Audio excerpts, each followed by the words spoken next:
Hello, everyone, and good morning, good afternoon, good evening, wherever you may be in the world. On behalf of the Global Science of Learning Education Network, I would like to welcome you to today's webinar, which is titled AI in Mind, the Impact of Technology on Human Learning, Culture, and Cognition. My name is Kelly Shiohira, and I'm the Director of the Global Science of Learning Education Network. And I'm joined today by four exceptional panelists who will share some of their views and work around this area. This is a reprise of a seminar that we did at Digital Learning Week at UNESCO this year, just about a month ago, so September 3rd, the date is still on the presentation. And unfortunately, because there was such a high demand for this webinar, fortunately or unfortunately, we had to be moved into the largest room, so the main stage room.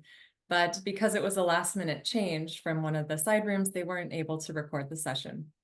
So we decided, in the interest of posterity, to do a rehash today for everyone online who wasn't able to join us in person in Paris and who might like to watch this down the road. So before we begin, I would just like to briefly introduce the network, the science of learning, and our panelists, and then I will hand off to their excellent inputs. The Global Science of Learning Education Network, GSoLEN, is the world's largest and most robust network of science of learning experts. We have more than 900 members across more than 70 countries, and we're working towards the better integration of the science of learning into education policy and practice. And the reason we do that is because we believe that this foundational understanding will help education systems and all deliverers of learning experiences to help people improve their learning processes and outcomes for all learners. So there's an equity aspect as well. What we mean by the science of learning, it's a multidisciplinary and cross-disciplinary exercise that seeks to understand the fundamental principles, processes, and mechanisms of learning. So we're hearing today from cognitive psychologists, neuroscientists, people invested in development, child and human development. And these are just some of the fields, frankly, that are involved or can be involved in this process. Of course, there's education, neuroscience, biology, psychology, sociology, computer science, engineering. There's a whole range of cognitive psychologists and scientists, anthropologists who also contribute to this work. Today, we're going to hear from, as I mentioned, four really excellent contributors to the science of learning space. Ms. Christine Laguerre is a professor of psychology and director of the Evolution, Variation, and Ontogeny of Learning Lab at the University of Texas. She has a long history in this space already and is also a wonderful development practitioner, actually, which is something we have a shared background in. And her areas of expertise include comparative education, global public health. She's been funded by a variety of high-profile organizations like the National Science Foundation, the Academy of Sciences, Bill and Melinda Gates Foundation, and so on.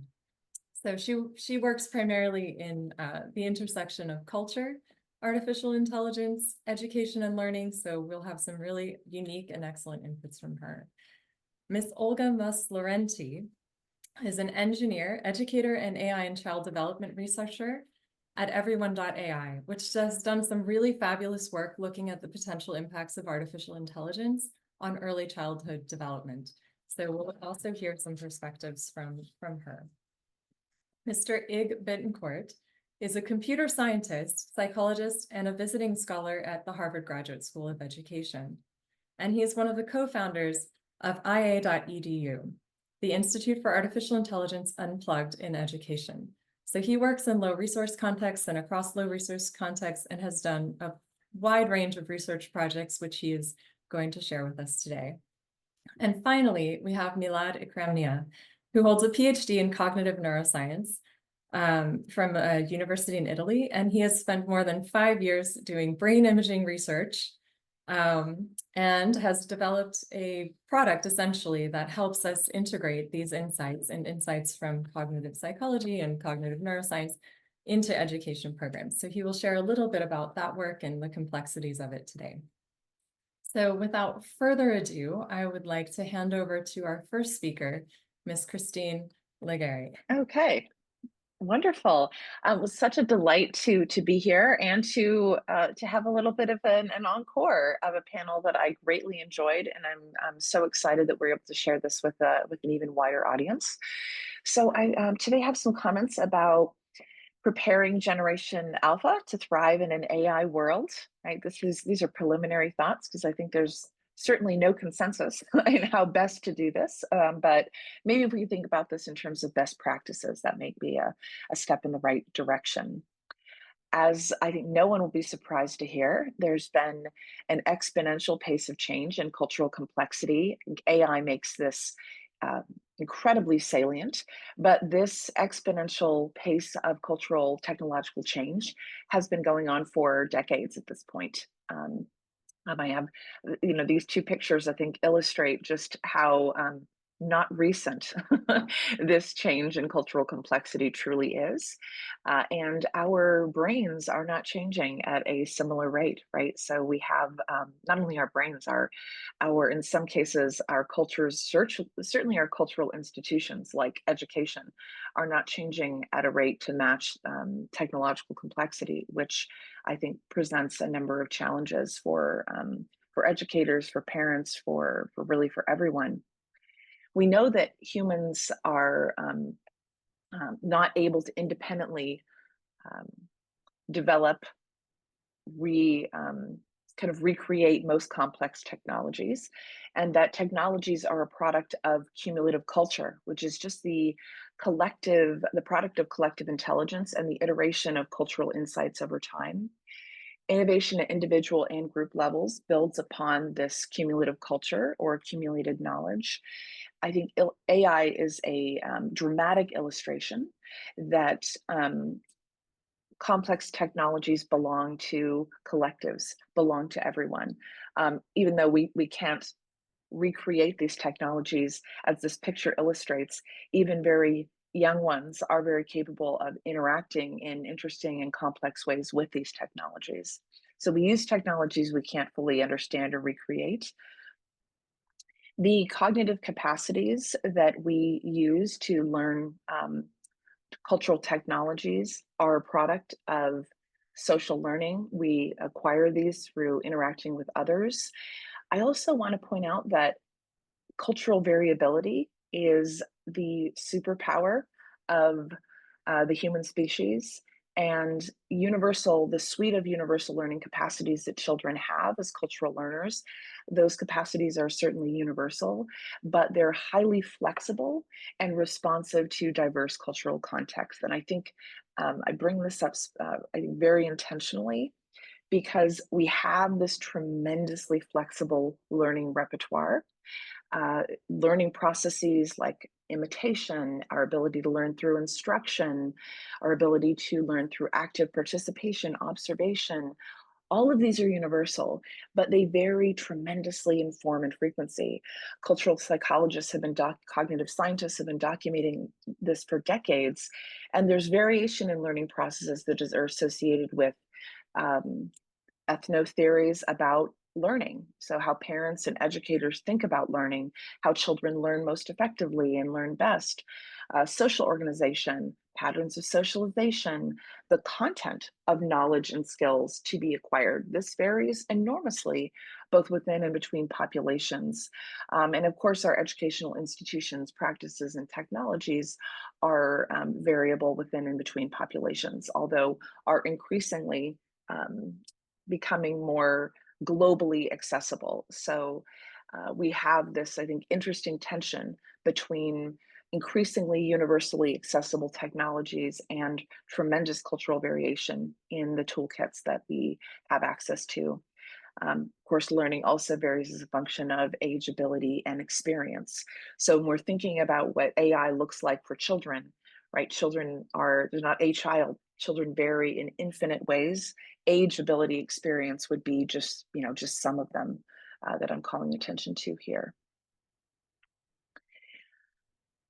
I think a lot about education for all and education for everyone.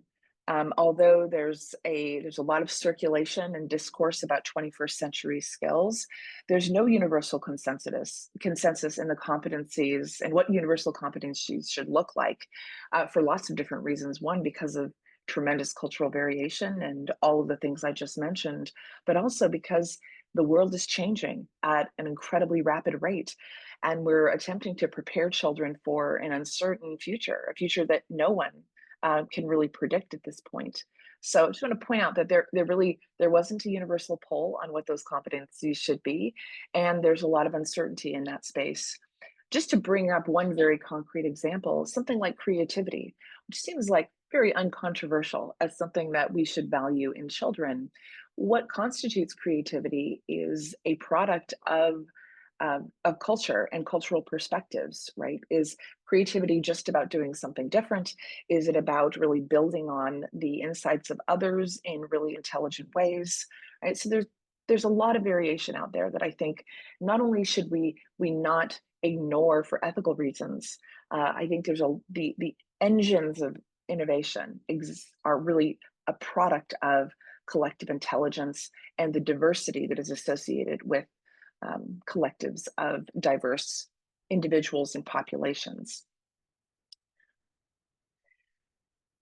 I think also a lot about global citizenship, and on one hand, appreciate the aspiration of this and humans being part of a, kind of a universal species. Of course, we are the same species, and access to the same opportunities and the kinds of skills that are necessary in order to participate in these opportunities. There's everything, I think, to value and appreciate about that. We are cognitively and culturally embedded in specific families, in specific communities, states, provinces, regions, countries. You look, I mean this, when I say humans aren't global citizens, I mean this literally, of course, if you look at your passport, but also psychologically, right? Of course, we do share the same biology, but we are different humans and we're embedded in different ways. Our minds are designed for culture and community. We are psychologically prepared to become members of particular communities and cultures. That's how we parent. Human brains readily think about technologies in human-like ways. This is a product of how our psychological systems work. And most of our motivation to learn is social. So I think thinking about what humans are bringing to the table when interacting with technologies is absolutely essential, because they will treat technologies in human-like ways, because this is how our brains work. So I want to think a little bit about localizing curriculum. There's a tension, I think, between, on one hand, the drive to standardize, to make educational opportunities available to large groups of people. But there's also I think, really admirable interest in localizing curriculum. This is one of the things that AI has tremendous potential to do. I don't think we're at a place where AI is doing this well, but the potential is definitely there. So I think one of the critical dialogues that we need to have going forward is this tension between a drive for universal curriculum, but also customizing it to really meet the local needs of populations, their values, their beliefs, the skills that they want to impart. Um, Successful implementation requires partnerships with local stakeholders if we want to get localizing right. And have to keep in mind that the educational system hasn't necessarily been great at really including all local stakeholders before AI. So some of the challenges we're going to face with AI in education predate the introduction of AI. So we are inheriting struggles of the educational systems that are pretty long-standing. And again, schools have struggled to design culturally relevant and representative curriculum in the past. So we have a variety of different challenges here, which again are not, I think, exclusive to AI. I think this means that there are now unprecedented opportunities for new partnerships, right? Maybe some silver linings. We need access to global scientific infrastructure, including cyber infrastructure. This includes networks of scientists, scholars, educators, policymakers, community leaders, and parents. the Cultures of Learning project that is funded by the National Science Foundation. I'm the PI. Andrea Chiba from UCSD, who's one of the co-founders of GSoLEN, is a co-PI on this project. Other network partners include my Center for the Applied Cognitive Science, Mindset, Global Communities, Gaiaverse, Novodia. These are just some examples of the organizations that we are working with that range from ed tech startups to major global development organizations, and figuring out how to bring partners together to tackle kind of unprecedented challenges in global education is, I think, a universal human priority. AI is now an integral member of cultural ecologies of learning. Uh, Ever evolving education is a big part of, I think, what AI in principle can support. It is also critical to figure out how to move from teaching static content knowledge to social and technological process skills. Again, this is something that formal education has struggled with, has aspired to in the past and struggled with. Figuring out how we can use the best of AI to support this, I think, is a top priority. As I said, I think there is a potential for inclusivity and representation never before possible. I'm going to show you some examples of cultural representation through customization from an edtech startup called Novodia. So you get a sense of what's possible here in terms of customizing for different types of knowledge, different skill sets, different educational programming, different sorts of activities, the potential to represent people from a great variety of different backgrounds, function of gender and ethnicity and culture and language. So AI-powered, pedagogically tamed software has the potential to do all of these things. Well, again, we're in early stages, but the potential, I think, is tremendously exciting, especially if this is done in collaboration with subject matter experts and in close collaboration with local stakeholders. So just to wrap up, how can EdTech prepare Gen Alpha to thrive? There was a lovely graphic that was prepared during Digital Learning Week at UNESCO that I really resonated with, about how the future of AI in education should echo the diversity of tongues, stories, and imaginaries. We should represent local needs and values to avoid simply reproducing existing educational inequities, which I think is a fear many people are concerned about. As I've mentioned multiple times, local stakeholders need to be co-constructors of curriculum, not just consumers of it. We have to prioritize research and evaluation, which requires the humility of scientists to learn how to interact with sectors that they're previously unfamiliar and interacting with. And as I say, leveraging what pedagogically tamed AI can do well, which I think is cultural customization and personalization, which is ever evolving and very much a work in progress. So I'll end there. Thank you. Thank you so much, Christine, for that amazing input. I really like the framing of pedagogically tamed artificial intelligence and software. This is my first time hearing it. I don't know about the audience, but I think I'm going to latch on to that for sure. And I think also just stressing the creativity as a cultural concept. I think so many of our constructs in the education space are actually culturally constructed, and we take them as fundamentally true. And I think that, we may have opportunities to re-examine that now, as you're saying. So I appreciate really that perspective that you're bringing to the table about cultural relevance and construction of different types of knowledge and structures. Let's go now to Miss Olga, who is going to tell us a little bit more about early childhood development. I would like to talk about why we should consider child development when we are developing AI products, and why it is important. Um, can you go to the next one? Okay. So I would like to start on a positive note. The fact that we believe that AI can improve children's well-being, and for that we want to build AI that is beneficial for children, AI that is there to solve specific problems, AI that is based on research and is protective of immediate dangers, but also long-term development. Okay. One thing that we want to learn from past mistakes that we already see with screens in general, but also with social media and video games. We see that children start using digital technology from very early, from infancy, and they spend a lot of time using it. Common Sense Media in 2021 found that by age of 13, they spend half of their hours on digital technology. And the impacts that we are seeing are on site. Children are wearing more children are wearing glasses. On sleep, children struggle to sleep well and enough, with impact on learning, mood, and mental health, and an impact on sedentarity. Children move less, and there is an increased risk of obesity between children in children. And the question here is, will AI help solve those problems or actually make them worse?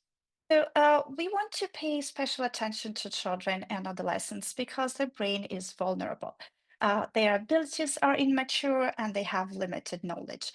The children development is defined by biology, such as genetics, but also by the environment. And the environment plays a very important role during sensitive periods, periods of optimal learning. And during those periods, we really want to ensure that the environment is providing the needed input in a timely manner. And the environment that we see for children in the last years have been transformed by technology. And AI is adding an additional transformation in every aspect of their life, in education, in leisure activities, and in their daily life. And as a society, it's our duty to anticipate those impacts as much as possible. So I would like to talk about child development here, in particular because I want to highlight the fact that it's a very complex field. And I hope that people who are developing AI products for children will consult researchers, will work with researchers and AI experts, and go beyond ChatGPT answers. So when we talk about child development, we are considering three domains. The first one is sensory motor development. And here we are learning about how to move and sense environment around us. This is foundational for anything that comes afterwards. We are talking here about our five senses, the usual ones, but also balance, proprioception, interoception. And what we wanted here to highlight is the multisensory integration and sensory discrimination, and the development of fine gross motor skills, the development of coordination and the muscle tone as well. The second domain is social emotional development, and this is builds on our fundamental need for human connection. Here we learn to be with others and to be well being with others. We develop attachment bonds throughout our life, and those shape our identity and allow us to have effective social learning, meaning that we're looking for others to know what matters, what should we learn, and what we are learning is for to avoid it or to seek it. There are many aspects of social emotional development here. Empathy is one of them, that for which reciprocity is very important. Trust and sense of safety are also very important. Those are foundational aspects of development that will enable then other types of learning. And the third is cognitive development. And here, when we learn to interact with the world, there are many aspects: perception, attention, memory, executive functions, language, reasoning, and others. Here we have, so how we can support child development here.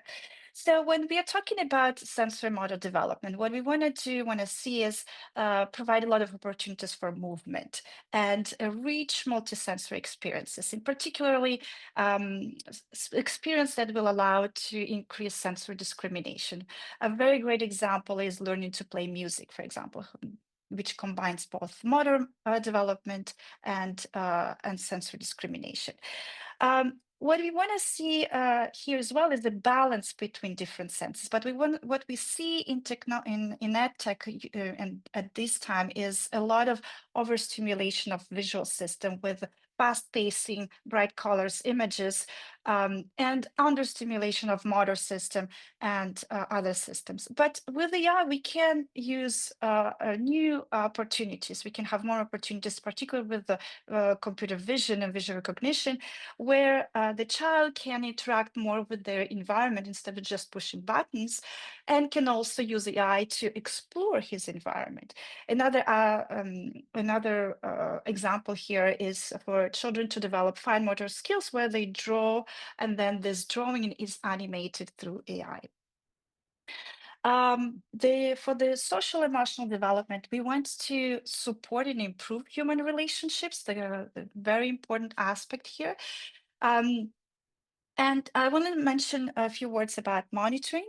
So monitoring per se is a very important aspect, can allow us to anticipate problems, can reduce antisocial behavior. But when it's too much, such as, for example, when parents use connected watches to listen to their children's conversations, then it can generate a sense of anxiety, and so a loss of trust, and reduce the sense of autonomy as well.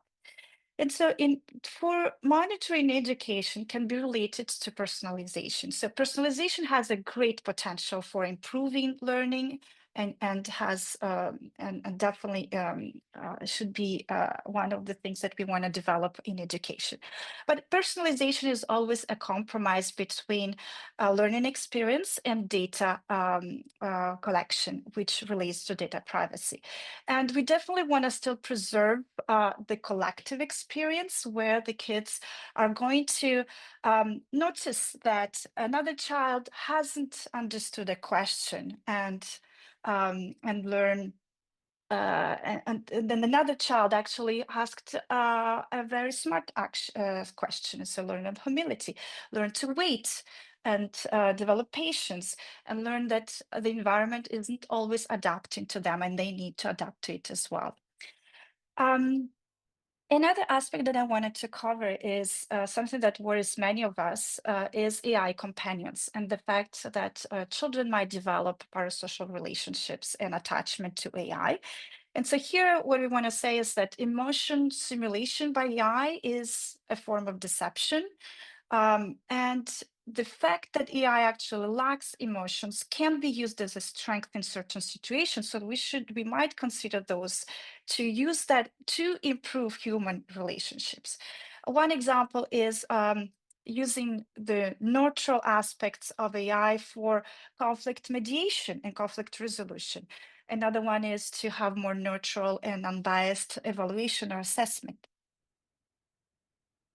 And for the cognitive development, we want to have an efficient and timely, intrinsically motivated learning. So here I want to highlight that engagement is not learning. And we would like to see a shift in ed tech from measuring engagement as time spent on the app, which per se is usually related to extrinsic motivation strategies, gamification, attention grabbing aspects such as stars, badges, prices. And We want to switch to measuring learning itself. And so, sorry, not learning itself, where we want to learn to be efficient as well, so maybe not too much time, and where we want to cultivate intrinsic motivation. And so, in particularly when we use too much of extrinsic motivation, we might reduce intrinsic motivation. And in the AI era, when the problem solving is so easy with AI, so fast, and learning is not immediately needed, we really want to make sure that we are cultivating intrinsic motivation in children. And so, to sum up, we want to consider the neuroscience of learning when we are building the projects for children. The fact is that we learn through our senses, that learning is social and affective. That Christine also highlighted this point. Biology and environment determines what we learn and when. We should add culture here, so too. Learning requires exposure, attention, and exploration. Learning needs practice and effort, particularly cognitive effort. So we don't want to reduce cognitive effort. We want to reduce distractions. We need feedback for learning, and learning requires repetition, quite a lot of that, with variation if we want to be able to generalize correctly. And then learning needs consolidation through sleep. And to finish, I would like to talk briefly about AIED, that is an international coalition that works on bringing beneficial AI for children, and that unites governments, researchers, companies, and civil society to work on these topics. And on the next slide, you can find the QR codes to explore our report on this topic and learn more about the coalition. Thank you very much. Thank you so much for that, Olga. That was a wonderful overview of early childhood development and sensitive periods, the complexity of it, the potential of artificial intelligence, as well as maybe some of the risks that we want to avoid doubling down on and replicating our mistakes. We'll move now to Ig Bittencourt, who will tell us a little bit about his research in this space and the next generation of personalization. Okay, first of all, it is a great pleasure for being here in this webinar with amazing people. We had the opportunity to be together in Paris and again here, so I really appreciate the invitation. So what we're going to talk with you today is about the work we are doing, trying to relate artificial intelligence in education and positive psychology. And it's great to talk after Olga, who highlighted the importance of emotions, affective, and the social perspective, and also after Christina about the cultural aspects of learning. So just to start, I would like to bring the attention that AI in education has decades of scientific contribution, especially when we are talking about learning.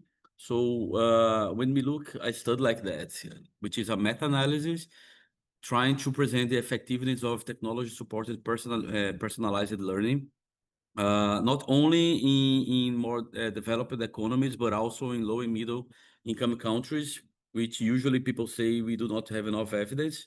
But as you can see, we also have impact. We also have impact when we look, for example, in terms of personalization, and the effect size is always positive.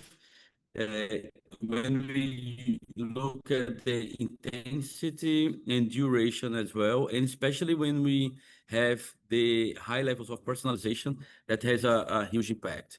Just to give you a little bit of context, when we have 0.2 effect size, that means in education, which is a high effect size. And in low and middle income countries, we can see it's possible to reach 0.35. And if you look at specific examples, sometimes you're going to find 0.5 or 0.6 effect size standard deviation. So we have lots of evidence about the positive implications of AI in education.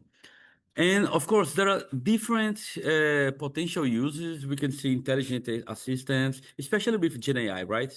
Intelligent assistants, early warning systems, application of AI in foundational literacy and numeracy, also to support teachers and principals in co-production of educational resources, generation of accessible learning materials, collaborative group formation. So you see a plethora of options to apply AI in education. But there is somehow a disconnect between what ITS could be and what they really are. Okay, ITS is a kind of educational technology who provides or uses AI to personalize according to students' needs. We have a huge focus nowadays on learning. And what I want to bring here that this is not only about learning. When John Self is one of the leaders and the beginners of these fields worldwide, and he claimed that ITS philosophies and technologies, of course, change over time. But we cannot forget that this essential and distinctive nature is about caring. ITS care, okay? And it's not only about what students know and misunderstand, but also what students feels, desire, and how that can affect them in a daily basis. So we cannot reduce the benefits of ITS only only for learning, but we should also consider the different dimensions that we have when we interact with a system like that. We should consider that students feel and desire. That's why we believe that we should back to the basics, and why we should back to the basics. It's not only about a theoretical and foundational perspective of those kind of systems, but also to consider that what is happening in the world. So these data after the pandemic to present how it's basically the share of population with any mental health. I'm talking about depression, anxiety, eating disorders, schizophrenia. We see that we have another pandemic in the world. It's a challenge related to mental disorders and well-being. So we didn't, I would say, overcame the pandemic, only the pandemic about COVID, but we have another one which is related to mental disorders.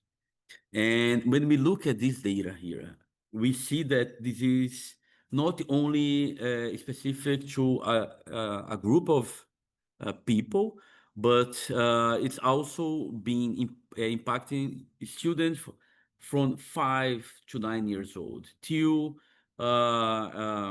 elderly from 84 years old. So we see that the impact and the challenges that we face is basically to the whole ages, and also a bigger impact on female, which means that we should look for other perspectives than learning. And when we look at this data about the main use of technologies like ChatGPT or Gemini, we saw a change between 2024 to 2025, where the most common uses of those kind of technologies for therapy and companionship. And look at the third as well, finding purpose. So we have a shift in this perspective, and people is demanding more and more about those kind of tools to discuss about therapy and finding purpose in life. And when we look at the way those technologies are being designed and developed, we also have challenges. So we have a manipulation in those kind of uses as well. For example, a very recent study from MIT showed that those tools have different kind of manipulation tactics to keep the students interacting the system, and this has a direct impact on especially the young people, younger population. We had a very recent case of a person who interacted with one of these Gen AI tools, and this person was exchanging confidence with this tool more than his therapist. And in the end of the day, this person committed suicide. That made a change of demanding for parent controls in those kind of systems. But this is a problem that we are facing worldwide, okay? And that's why we need to consider that intelligent tutoring systems care, and we should look on both perspective, learning and well-being. And what we want to bring here, that there are different ways that you can do that in implementing this. You can work with flow state, consider emotion, self-regulation, intrinsic motivation, just as Olga presented, look at consciousness, conventional agents, looking for the emotional and affective perspective of those students as well. And what we are claiming here that we should try to combine artificial intelligence in education with positive psychology. In other words, we are trying to look at the strength and of those people and see how we can benefit and design and implement technologies in a way that we can promote both learning and well-being. Okay, so basically, positive artificial intelligence in education is the intersection between AI and education, as we classically know, but also bringing the positive psychology techniques and methods and perspective to design those kind of systems. And from an epistemological point of view, positive AI, artificial intelligence in education, is concerned with the application of AIED to promote both learning and well-being, as I said, and trying to answer those two questions. One is how AI can be applied to develop individual strength and personal motivation to promote learning, and how positive education can be used to promote well-being in educational settings. Just to give an example here, this is one of the studies from China that the design of the activities is also to consider the level of effort of those students. And there are different kind of constructs from the positive education, like GRIT, from Angela Duckworth, that so that learners can thrive in life. Another one is from a group from Europe that's trying to promote well-being in the educational settings. He's basically using machine learning to measure how during different kind of activities the students are reaching the flow state, right? So how satisfied they are interacting with those systems. Just to give two examples, but there are many different kind of applications that we could map around the world, in all of the world. In Brazil, we have 12, and of course, we have more cases in the US, in China, but not only that, we have in the all continents of the world, different cases of applications trying to combine both AI for learning and well-being. And this is I would say a roadmap and what we believe we should consider when we design those kind of systems, considering the teacher and the student, and of course the design of those systems. When we design, we should on one hand try to combine and look at positive interventions, and there are different kind of ways that you can do that for promoting well-being, and at the same time pedagogical practice to promote learning. And once you have both of it, how can we balance those kind of design and use of this system to promote both, right? So the idea in the end of the day is one cannot be in detriment of the other. And this is just some studies and small scale experiment we conducted, and we saw that it's possible based on the meta-analysis we did to promote both well-being and learning at the same time. In this case here, we measured flow states from Mihaly's and Mihaly theory. Well, it's pretty much it. It was just in the end of my presentation. We are totally ready to collaborate and advance this agenda. We are this global network of almost 1,500 people working in different countries, and we are totally aligned with UNESCO's goals about equity, inclusion, and well-being. We also have an institute that Kelly mentioned at the beginning, and also a UNESCO chair that we are totally open to discuss how to collaborate. And our goal is to bring together people from different fields, focusing on expanding access to AI in education, especially in low and middle income countries. Let's move on to Milad's presentation, which is a great follow-up to Ig's work across the research side of this and looking at positive psychology and intelligence tutoring systems. and tell us a little bit about your work based on cognitive neuroscience and personalization. Thanks. Hello, everybody. I'm Milad, based in Paris, and I would follow up on the last three amazing talks. In my opinion, I mean, it's basically highlighting how important personalized learning is, and I believe one point that I would like to mention here is that we need to go beyond generative AI. We need to take into account the understanding that we have about human brain and the development of human brain to basically accompany each individual learner in a unique way that they are, in a unique way that they learn. So this is the idea that I would like to support here. And so I'm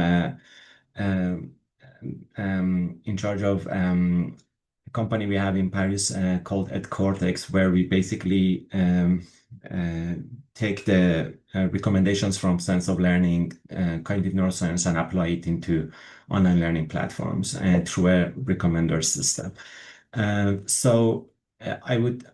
This was already highlighted on the last talks, but I would just like to summarize that the online learning platforms are still mostly providing one-size-fits-all type of learning, perhaps with the use of generative AI, which tackles the problem a bit more, but it's not all. And still, according to several studies, there are major factors that are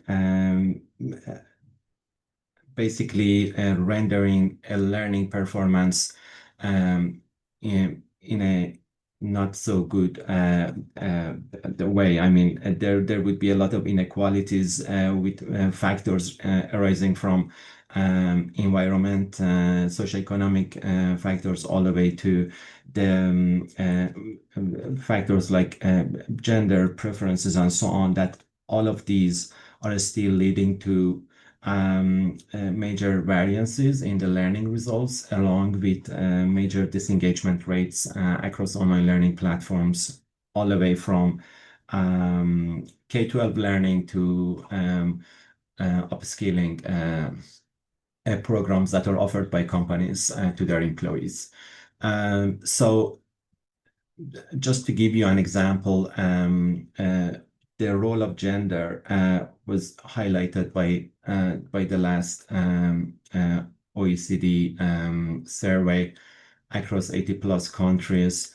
And then it was basically being highlighted by an ex-colleague of mine in France, that unfortunately not only the type of school is playing a huge role on the learning results, but also some basic facts like if that's a girl or boy is still playing a role in the outcomes of courses in whether that's mathematics or literature. And that's something that should be taken care of. And I believe that we are, again, thanks to the flexibility that online learning platforms can provide, I think we are at a stage that can do this at scale. And it's just important to identify the different factors that are meaningfully making a difference in learning results, and how basically an intervention should be made in an automated fashion to accompany that individual to overcome that factor if that's a blocking factor. And he highlighted this beautifully, but it's true that around 20% of the populations in almost every country, they are suffering from some sort of neurodivergent-ish complications, including attention deficit disorder, autism, but obviously to different extents.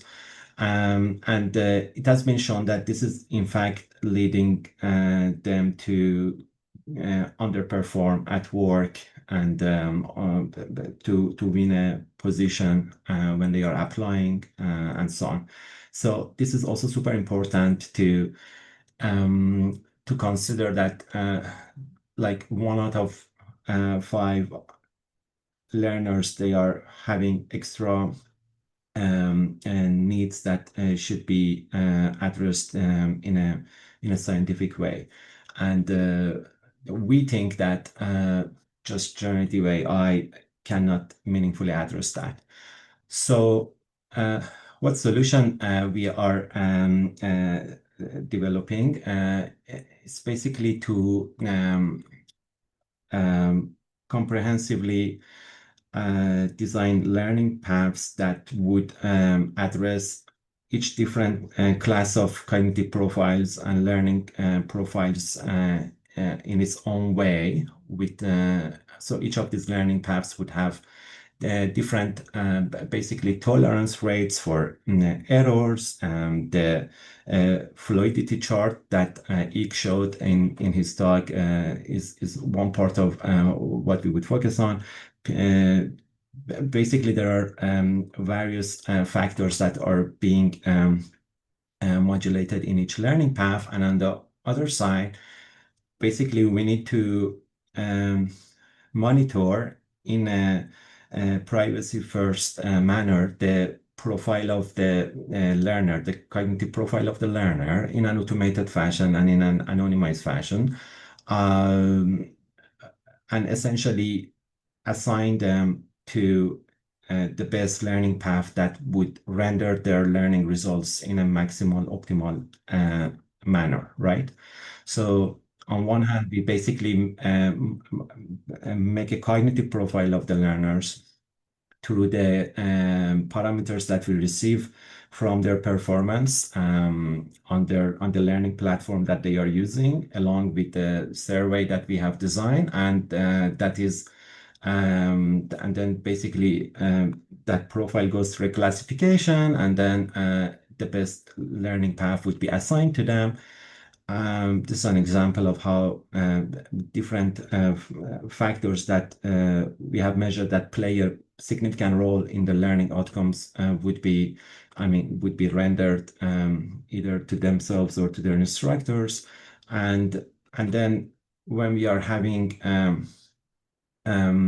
the educational data set, we basically tailor that to that learning path that the learner is assigned to. And that is with different large language models and machine learning models. So it's essentially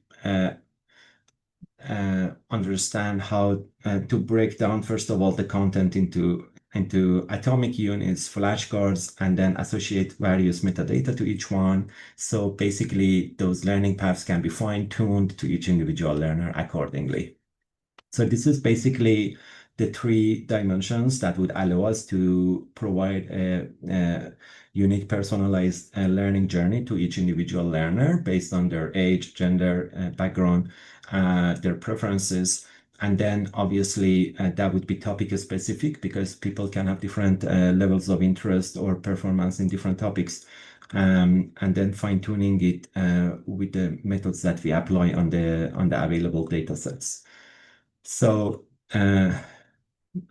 just as an example, based on the confidence and basically metacognitive confidence that we measure from each learner, we can modulate when we would pass them to the next unit, because the level of mastery that they would consider to have would be different from one class of profile to another. So these are areas that basically we have automated to make sure that that individual would have an optimal learning throughout the course.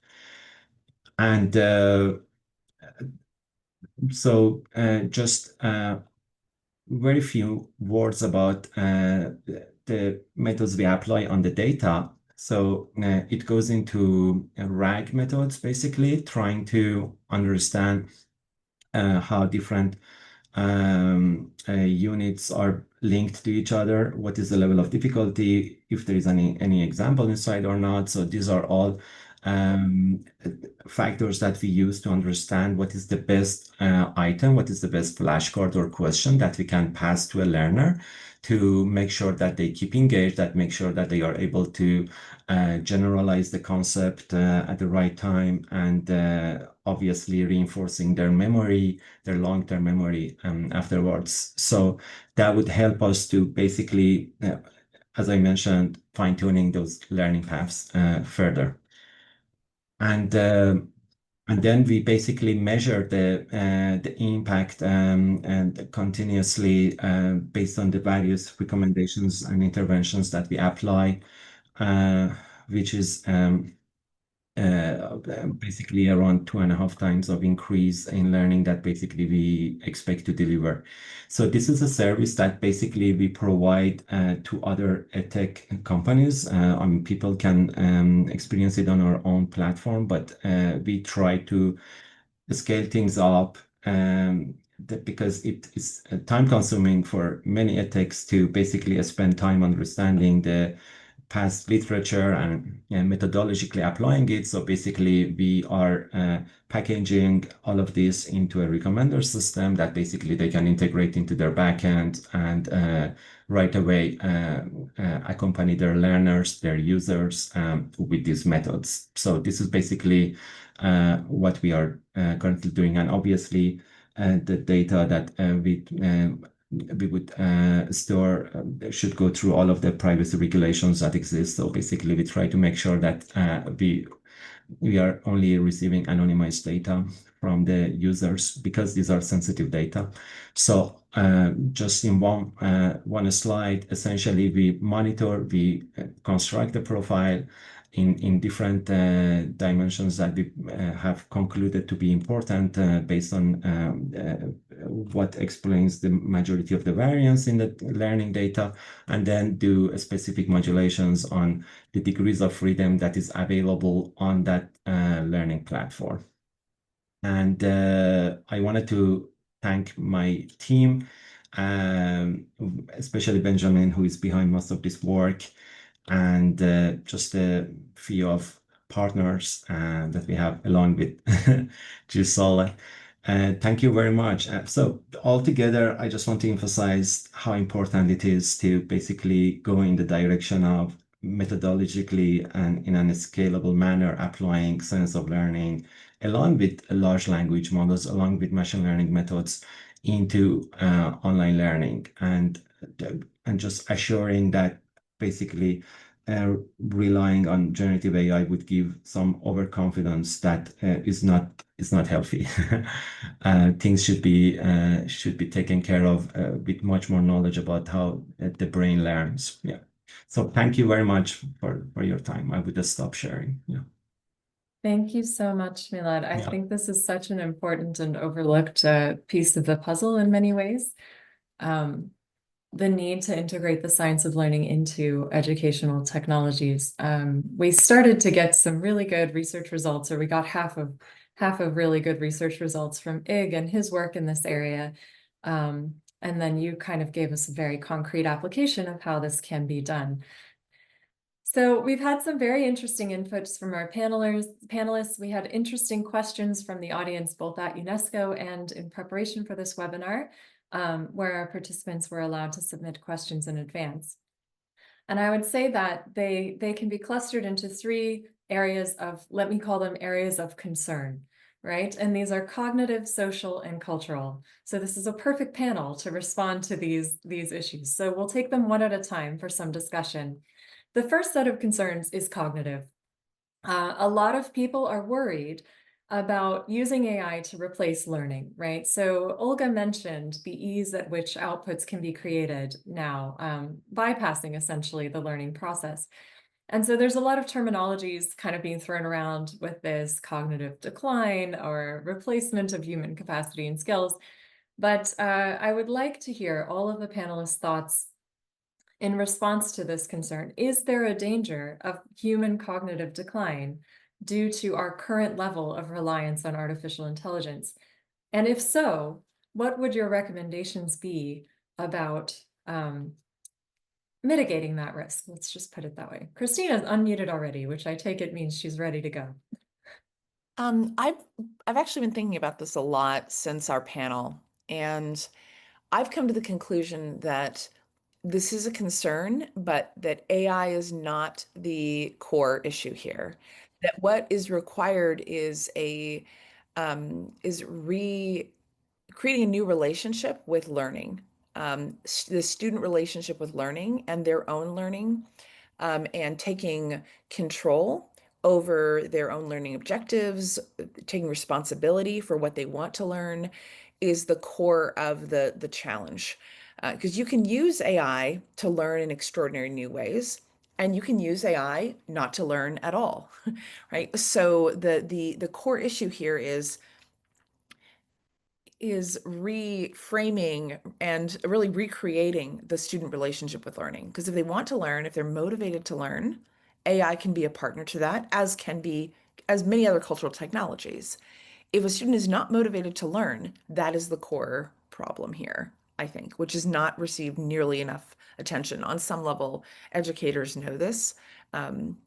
Yeah, I would reframe the problem, I guess, is my perspective. So how do we motivate students to want to learn in the era of AI? Interesting. Anyone else want to jump in? Olga, please. Yeah. So, yeah, I think that is a very legitimate worry. And what we are thinking is that the general commercial AI apps like ChatGPT, Claude, etc., those are really not adapted for the children. And those tend to really outsource cognitive effort. And we might expect the children have the maturity to still learn, but actually we think we need special tools for education for children. Those tools where we are applying like specific frameworks that will foster cognitive effort and will be adapted to the use of AI in specific settings for specific problem.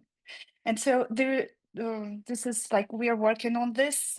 This is part of the work to how to we do this. So one of the doing it is to apply like on top layer on the LLMs that will frame the interaction for specific for things. Yeah, so I definitely. Otherwise, it's really difficult to just go ahead and do it. Yeah. Thank you, Olga. Ig, you wanted to come in? Yeah, I totally agree with Christina and Olga. I just would like to add one more thing. One is there are studies about it and the cognitive damage that the interaction with those kind of systems are causing in human beings. And I guess one of the challenges that we need to rethink the way we are doing assessments. So once I was in a panel 2 hours ago, exactly about that, and a guy from computer science showed step by step how he designed assessment that students would take 2 hours to do, and he showed in 3.5 minutes how the students are doing with AI. So in the end of the day, we need to rethink the way we are doing assessment and consider also which kind of skills we need for the next generation. Thanks, Ig. I think that's a very important point, and something that we probably should discuss more as our network of networks is the ways in which AI can support assessment, actually, to measure not just proxy outputs like the essay or the math score, but actually the learning process itself. And I think there's a lot of interesting potential there that still has to be explored. I was on a panel with Marianne Wolf after Digital Learning Week, and she's advocating for no technology until age 10. Like that's her push, is like, don't do it. Pencil and paper until age 10, build the cognitive foundations and then try to leverage them. So there's a lot of perspectives even within our own community on this at the moment. So thank you for adding yours. Before we move on, Milad, did you have anything you wanted to add on this? I just wanted to say exactly the point that Christine made. I think it's these are super important concerns, but how people approach is would make the difference, right? I I also personally think that many times people rely heavier on the response of the generative AIs than their own way of thinking. So they give it away, right? And instead of going through the process of thinking, they just rely on the responses because it's definitely way more accessible for them. It's going back to that a slow versus fast thinking of Kahneman. So now the fast thinking would be the responses of generative AI, and the slow thinking is going through the cumbersome process of breaking down the problem into pieces. I do think that, especially for younger learners, K-12 learners, is ultra important um, to allow them, to give them the space to make mistakes, to think throughout the problem themselves, and help them with algorithmic thinking rather than essentially telling them to look up for the responses on generative AI platforms. I think it's a major concern. I think the concern going to be just exacerbated on the next few years to come, across all generations. Yeah. Yes, thank you so much. I think maybe those of us working in this space can already feel it in our own abilities, frankly, right? To face the blank page without the assistance of our just first throw at ChatGPT. It's an interesting phenomenon even for adults, I think. So thinking about the social aspect, we also have a pretty large contingent of our network that is really focused on specifically early childhood development and the introduction of AI, and predicated in part by the announcement of the partnership between Mattel, which makes Barbie and Hot Wheels and all of these kind of toys that are so familiar to us, with OpenAI. So the intention to integrate particularly large language models based on ChatGPT's large language models into kind of toys geared towards small children. And this has led to some backlash, frankly, across our network. We have a petition that was started by Kathy Hirsch-Pasek, advocating against the integration of artificial intelligence into the 0 to 3 age range toys and interactions. And it's been signed by 175 different scientists worldwide the last time I checked the signatures. So it's gained quite a bit of traction. And I think the question is very much the same. Christine mentioned that the human brain is wired for social interaction, and we will treat artificial intelligence as if it is a person. Olga, your paper talks about the dangers of introducing artificial intelligence before reality and fantasy are well defined in early childhood. What do you have to say about this particular aspect? Is there a way for AI to be socially supportive? And if so, is that predicated on a specific age range? Christine, please go ahead. I guess, I signed that petition. I have tremendous concerns with the forefronting of technologies without any of the critical information, the data that we would need to do this well. So yeah, there's so many reasons that this is a concern. The primary one being we don't have enough information about how this would be implemented.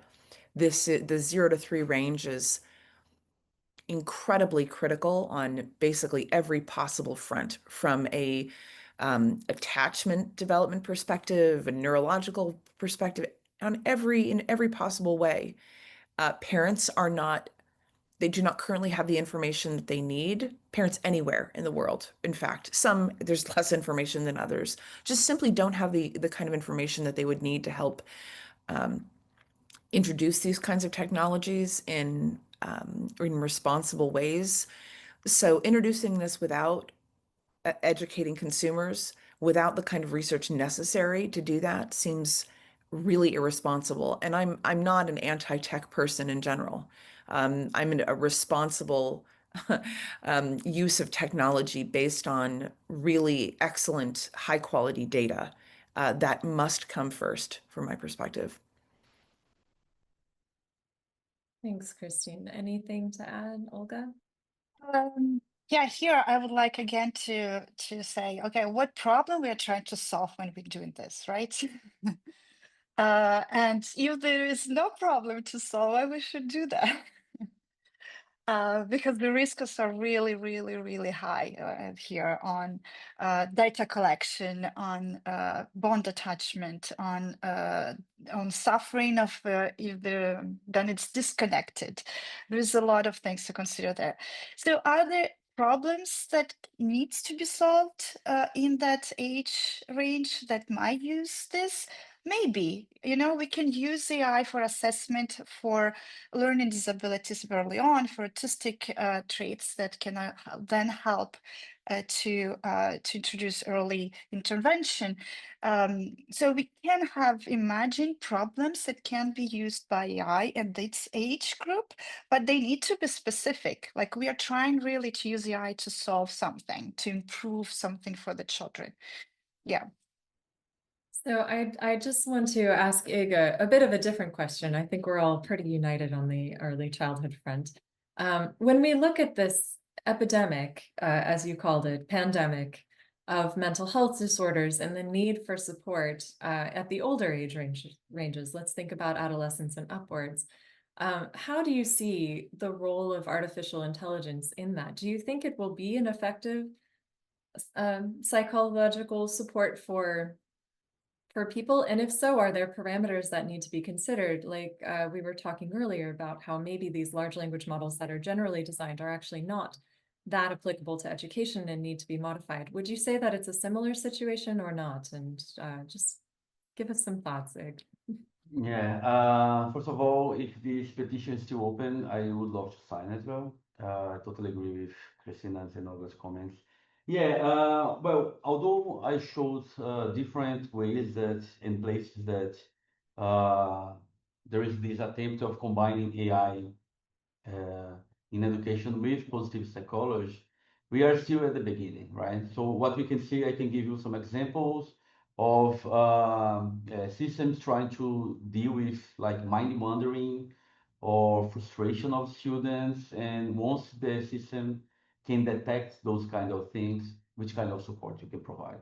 And also you can see very simple cases of the system asking the students to stop using it, and it's using or interact with a system to do another thing totally disconnected, and perhaps to return and keep studying, for example. So what I think that we still need to define that there are no clear indicators or metrics how to design those kind of systems in education, and there are different ways that you can do that that makes and provides no consensus at all. So I think the first, I would say, claim is to consider, because the whole UN system, you can see a huge demand for learning and equity. And I think that the first step, Kelly, that I believe that we should do is, should we consider and not only to look in learning with equity, but also well-being, and well-being as a very important piece of equity as well. So if we do not have readiness to learn or readiness to teach, it's not going to promote learning. So that's why I think we first should have a step back in the UN system, consider both perspectives, learning and well-being at the same time. I don't know if I answered your question, but that's fine. My thoughts. Thanks. No, I think you've answered very well. I would like to direct the next question to Milad, and then we'll talk a little bit about cultural piece, and then we'll wrap up. Milad, you've worked with education technology companies, and your whole focus is helping them to better integrate the science of learning for hyper-personalization. There's some pushback against this idea of hyper-personalization, and I think it's related to this effort question, right? Like frustration is a part of learning. And to what extent are we oversimplifying the learning process if we're providing exactly what students need all the time, exactly when they need it? I would just like your thoughts on common errors that you see in technology companies and how you're addressing these kind of broad questions and pushback. Right. I think considering that one feature would work for everybody, one gamification feature would work for everybody, I think it's a common mistake, probably. Or considering that, for instance, presenting things with an avatar would work for everybody. I think, at least the way that we are looking at it is that, yeah, it is important to put learners in a dilemma, helping them to understand the problem, going through the different steps of that. But at the same time, I think different people have different comfort zones for that. So people get frustrated earlier than some other people, right? So it's important to construct, again, in an automated fashion, if possible, if basically the metadata that is collected would allow to construct the attentional flow zone of each learner. Within that, within which basically that learner would have a maximal level of attention in what they are learning. And again, there are different models for that, but we believe that each individual learner, especially if they are having different if they are having attention deficit or not, if they are having a scarcity in their resources or just internet connectivity and so on, all of these would play a role in how much they would tolerate the different levels of frustration that you mentioned, right? So the idea is to understand that and essentially accompanying the learner within that attentional flow zone to make sure that they are basically having a maximal engagement and learning rate. So this is the goal. But I believe that things should definitely get adopted to each individual learner and to each individual topic that they are persuading. Yeah.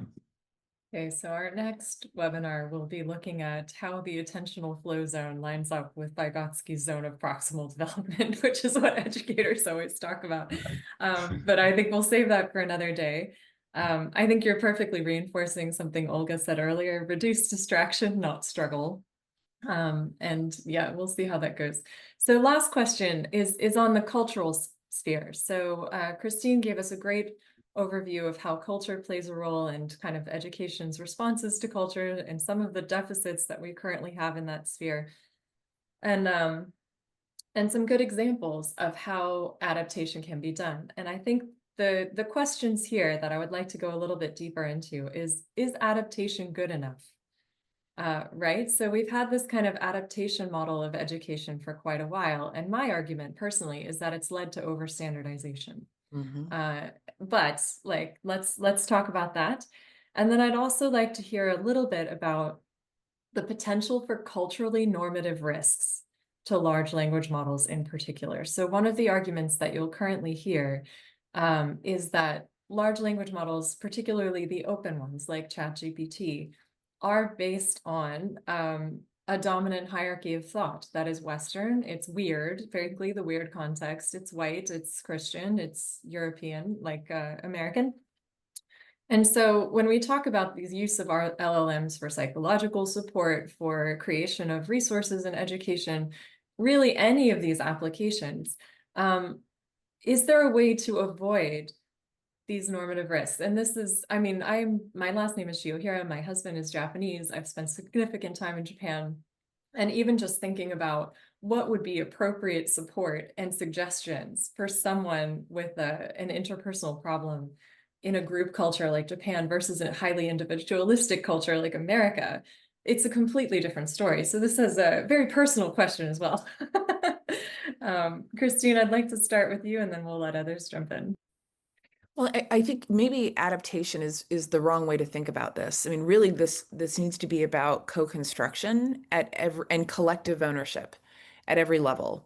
So if there's a very narrow portion of the world who are, building these tools and profiting from these tools, we will always struggle to make these tools work for everyone because frankly there wouldn't be a motivation for these tools to work for everyone, right? So democratizing the construction of these technologies is part of this, and the other part is co-constructing solutions based on these technologies with the whole range of stakeholders who are relevant here. And that would include parents, and not just parents from one community that are stand-ins for parents everywhere, because there isn't a universal parent.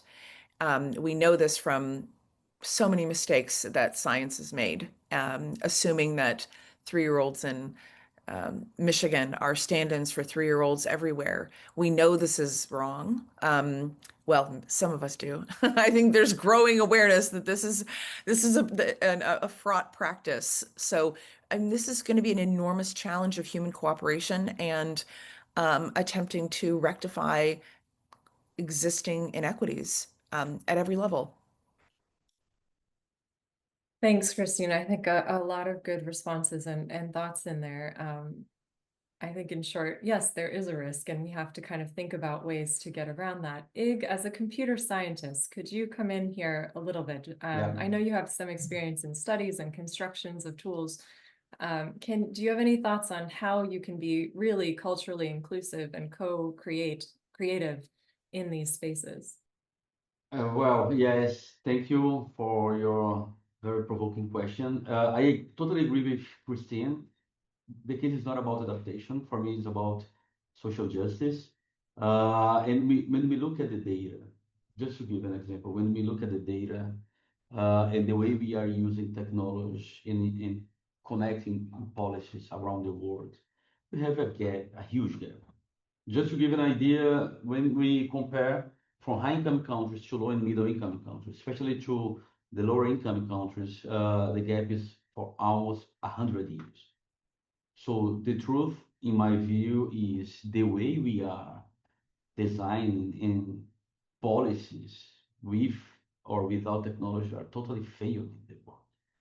And in my view, we don't know. And when I say we don't know, I'm talking about the UN system. We don't know how to do. That's the most important thing that we should consider here is humility, to accept that. And perhaps to co-construct. That's the way we believe. That's the way we are trying to do for every single place we work.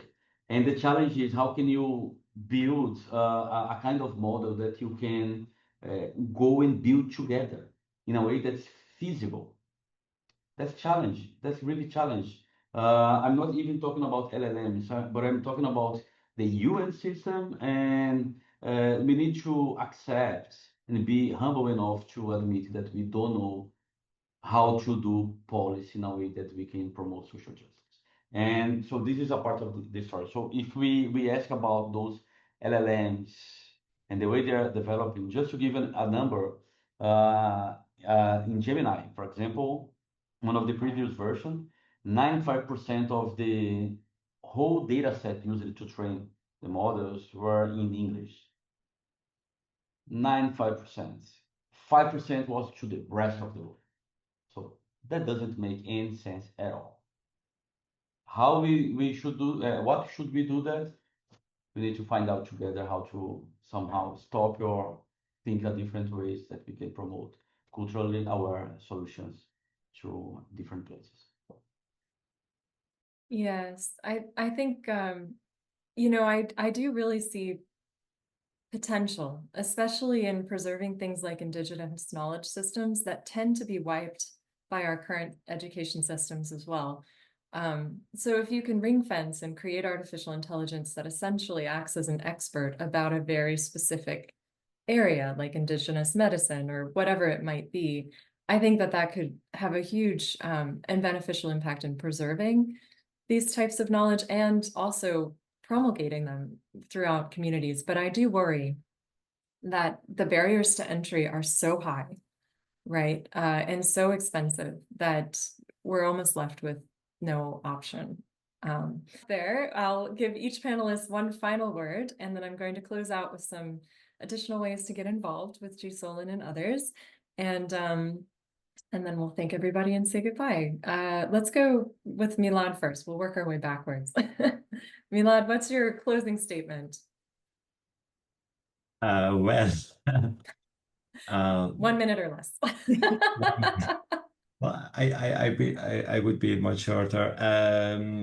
Basically, to appreciate all of the differences, and I believe that with the new technologies like different machine learning models, along with the knowledge that is established in science of learning, I think we are at a stage in the history that we are able to provide personalized learning to each individual based on their needs, and with the way that we would essentially engage them in the best way. I think we are at a very good time and exciting time to be able to fuse these different methods, because before it was difficult to methodologically apply sense of learning recommendations into learning, but now I think we are at that stage. Yeah. Thank you so much. Ig? First of all, thank you very much for having us. And what I would say, three things. One is focus. I think we need somehow to be clear and be more focused on what we exactly want, because if we want to do everything, we will probably do not solve or go deeper in anything. I believe we need, first of all, focus to share a vision and go in that direction. The second one is humility, to admit that we need to learn together how to do that. Still so many open questions and so many unknowns.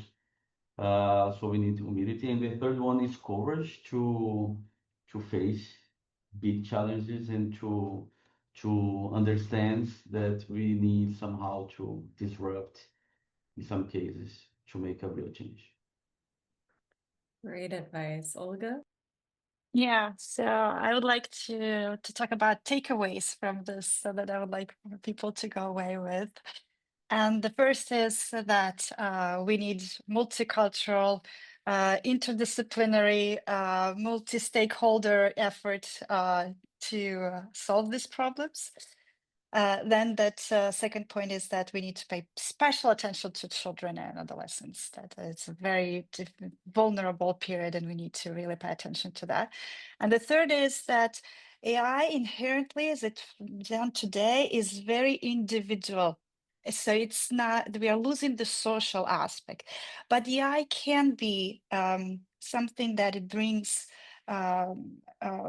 improves relationships, human relationships. I mean, for that, we need to have AI that is able to communicate with multiple users at the same time.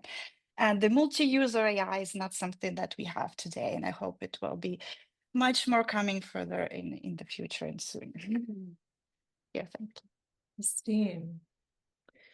I think that a broadening our concept of culture would be really helpful in a variety of different ways. One is that we've talked about the need to work with different sectors. We can't just work within science. As we talked about in a previous panel, most of the output of AI is coming out of industry now. It's not coming out of academia or the nonprofit world.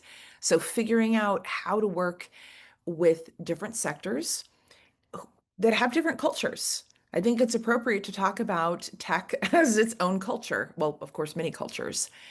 Science has its own culture. We have our own values and norms and ways of doing things. And to go back to, Egg's point, the humility to work with people in different sectors with a recognition that we don't have the expertise there or the authority there. Right? We need new ways to build networks and to build collaborations at a scale that hasn't happened very consistently. So how to making clear what the tools are, what best practices for building these new partnerships, I think is another area of very high needs. And we need humility there.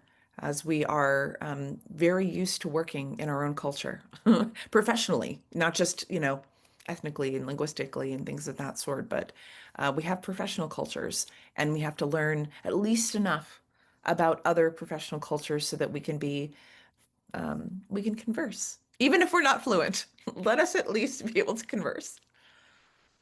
I think that's such a brilliant thought to end on, and an excellent segue, to be quite honest, because I think it's touching on the edge of something that we're very passionate about at GSoLEN and across our partnerships.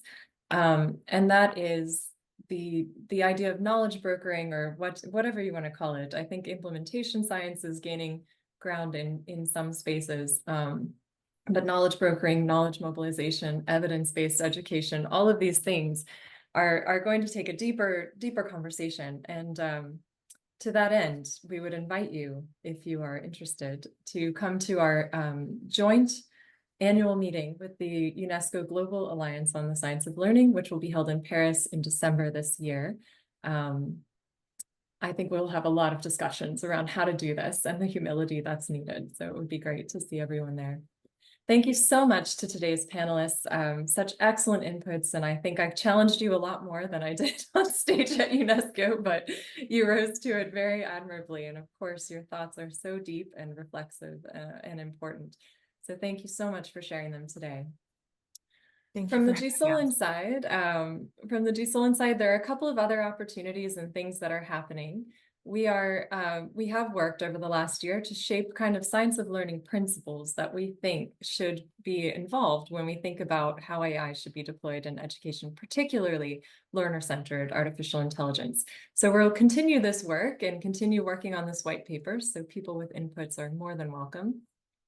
We've also had a number of discussion and information sessions. There's links available there. Our latest series is on learning engineering, and we've also looked at kind of some concrete applications, right? So what does mind, brain, and education have to say about all this? Even from things like student schedules to spaced repetition and things like that. So we have a variety of inputs from scientists across the realm of different experience levels and expertise areas that talk about things like this. There's an EdTech Science of Learning survey currently running. It's in two parts. The first deals with research capacity and the second deals with science of learning foundations. And if you are an EdTech company, we welcome you to participate in this survey. We're running it in collaboration, UNESCO, GSoLEN, the International Center for EdTech Impact, and Milad is our leader at EdCortex. So I've mentioned already the statement on AI in early childhood, which is currently open for signatures. And we are launching this idea of a developmental map of AI. We've raised some of the challenges around this now, that early childhood looks different than adolescence, looks different than adulthood. And so what can we say at the current moment from a science-based perspective about uses of AI that are appropriate to different age levels? So we welcome participation in that as well. And I've mentioned already the annual meeting. There's a link here that will be sent out with the presentation to all attendees, and you can find more information on our website as well if you want. Lastly, we as GSoLEN were involved in the creation of the UNESCO AI competency framework for students, and we have a number of partners who are supporting that through mapping tools, curriculum generations, and advice to students and teachers. If you're into the credential transparency stuff, we also have Credential Engine with us, who has made machine readable formatting for that. And you can see we have some excellent partners involved in research, looking at validating the competencies in the framework with teachers and students. So if you're interested in getting involved in that initiative, it is also going to run through the end of December.